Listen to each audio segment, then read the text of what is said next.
चलिए स्टूडेंट्स, हम लोग क्वेश्चन नंबर 25 को सॉल्व करते हैं। देखिए क्वेश्चन नंबर 25 में क्या कहा जा रहा है, निम्नलिखित में से कौन से तर्क सत्य हैं और कौन से तर्क असत्य हैं, सकारण उत्तर दीजिए। तो यहाँ पर हमें तर्क दिया गया। देखिए पहला है, यदि दो सिक्कों को एक साथ उछाला जाता है तो इसके तीन संभावित परिणाम हैं, दो चित, दो पट या प्रत्येक एक बार है। क्या है? प्रत्येक एक बार है। अतः इनमें से प्रत्येक परिणाम की प्रायिकता 1/3 है। हमें यह बताना है कि यहाँ पे ये जो स्टेटमेंट दिया है ये सत्य है या असत्य है। तो चलिए स्टूडेंट्स, हम लोग इस क्वेश्चन को सॉल्व करते हैं। फर्स्ट नंबर को देखिए क्या हो जाएगा। अब हम लोग प्रायिकता निकालने का फॉर्मूला जानते हैं। हमारी प्रायिकता निकालने की फॉर्मूला क्या होती है? जैसे कोई इवेंट है, कोई घटना है, उस घटना के घटित होने की प्रायिकता क्या होती है? अनुकूल परिणामों की संख्या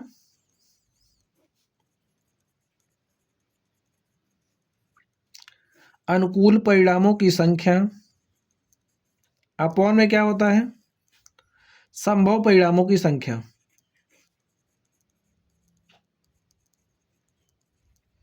संभव परिणामों की संख्या। अब आप लोग देखिए, हमारे पास सिक्का है दो, ये हमारा C1 है, C2 हमने मान लिया, कॉइन 1 कॉइन 2। अब हमने इसको उछाला, इस पे हेड आया, और यह भी हो सकता है कि इस पे भी हेड आए, इस पे हो सकता है टेल आए, और इस पर भी टेल आ सकता है। अब देखिए, इस पे टेल आए, इस पे हेड आ सकता है, दोनों को एक साथ उछाला जा रहा है। अब हो सकता है इस पे हेड आए और इस पे टेल आए।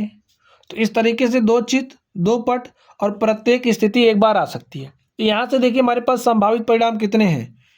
एक स्थिति ये हो सकती है, ए भी हो सकता है, ए भी हो सकता है और ए भी हो सकता है। तो हमारे पास संभव परिणाम कितने हैं? संभव परिणामों की संख्या 4 है। लिखिए, संभव परिणामों की संख्या कितनी है? 4 है।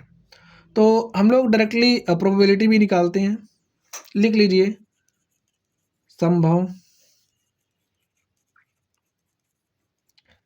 परिणामों की संख्या। तो संभव परिणाम कितने? 1 2 3 4 है। चलिए, अब हम लोग इनमें से प्रत्येक परिणाम की प्रायिकता में चेक करनी है, क्या 1/3 है। अगर 1/3 होगा तो ये हमारा तर्क सही है, और 1/3 नहीं होगा तो तर्क हमारा गलत हो जाएगा, सत्य हो जाएगा। तो चलिए, अब हम लोग चित, दो चित, इनमें से प्रत्येक परिणाम की प्रायिकता, ठीक है। तो यहाँ पे हमारा ये जो परिणाम है चित आने की, दोनों सिक्कों पर चित आने की, इसकी हम लोग प्रायिकता देखते हैं। लिखिए, दो चित आने की प्रायिकता। अब देखिए, दो चित आने की प्रायिकता क्या हो जाएगी? अनुकूल परिणामों की संख्या। तो देखिए, दो चित कितनी बार आ रहा है? एक ही बार दो चित आ सकता है, एक ही बार दो चित आ सकता है। तो यहाँ पे 1 लिख दो। और संभव परिणामों की संख्या कितनी है? संभव परिणामों की संख्या कितनी है? 4 है। तो दो चित आने की प्रायिकता क्या हो गई? 1/4। चलिए, अब हम लोग नेक्स्ट देखते हैं। दो पट। लिखिए, दो पट आने की, दो पट आने की प्रायिकता, दो पट आने की प्रायिकता क्या हो जाएगी? दो पट हमारी किन स्थितियों में आ रहा? देखिए, इस स्थिति में आ रहा था, तो यानी कि अनुकूल परिणामों की संख्या क्या हो जाएगी? 1, और संभव परिणामों की संख्या क्या है? 4। तो दो पट आने की प्रायिकता हमारी क्या है? 1/4 है। अच्छा चलिए, एक चित या एक पट आने की प्रायिकता की बात कर लेते हैं। एक चित या एक पट आने की प्रायिकता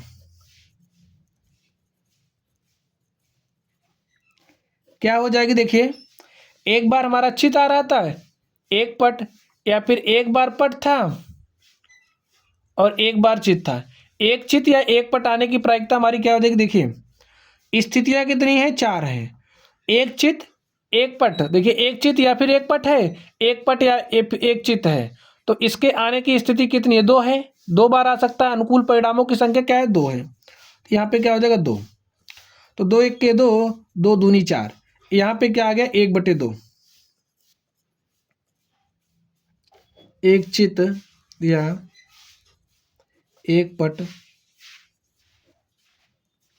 आने की प्रायिकता क्या है, 1/2 है।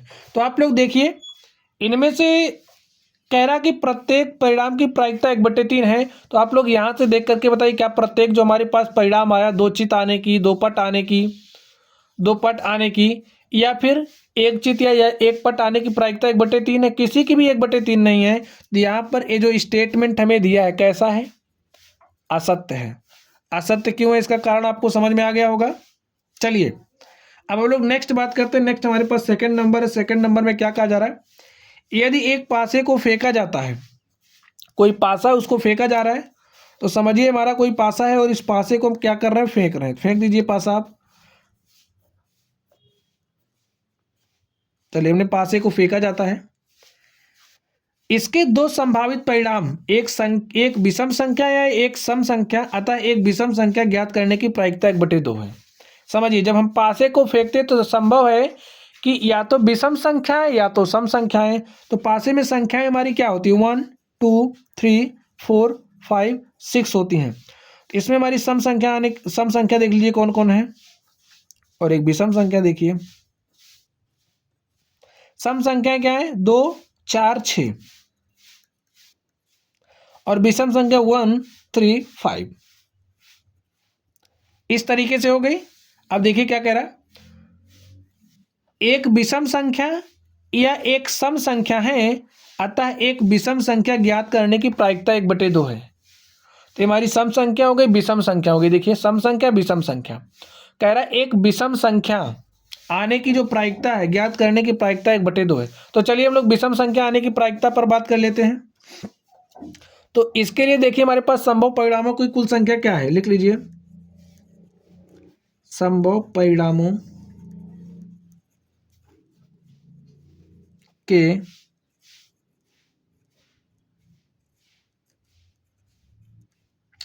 संभव परिणामों की संख्या, ठीक है। संभव परिणामों की संख्या कितनी है, 1 2 3 4 5 6, 6 संभव परिणाम है। यहाँ पे 6 राइट कर लीजिए। संभव परिणामों की संख्या क्या है, 6 है। चलिए अब विषम संख्या आने की प्रायिकता 1/2 में दिया है। तो हम लोग विषम संख्या आने के लिए जो हमारे अनुकूल परिणाम है उनकी संख्या देख लेते हैं।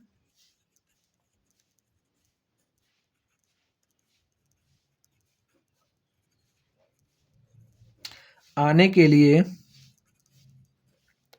अनुकूल परिणाम, अनुकूल परिणामों, अब विषम संख्या आने के लिए अनुकूल परिणामों की संख्या कितनी है, देखिए विषम आने के लिए कितने अनुकूल परिणाम है, 1 आ सकता है, 3 आ सकता है, 5 आ सकता है। तो कितने परिणाम है, 3 अनुकूल परिणाम है, यहाँ पे 3 हो जाएगा। तो हम लोग फॉर्मूला जानते हैं, अगर कोई इवेंट है उसके आने की प्रायिकता का क्या होता है, अनुकूल परिणामों की संख्या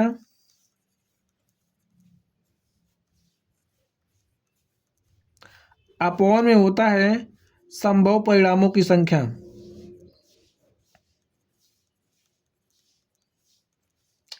संभव परिणामों की संख्या, तो अनुकूल परिणामों की संख्या क्या है, देखिए 3 है,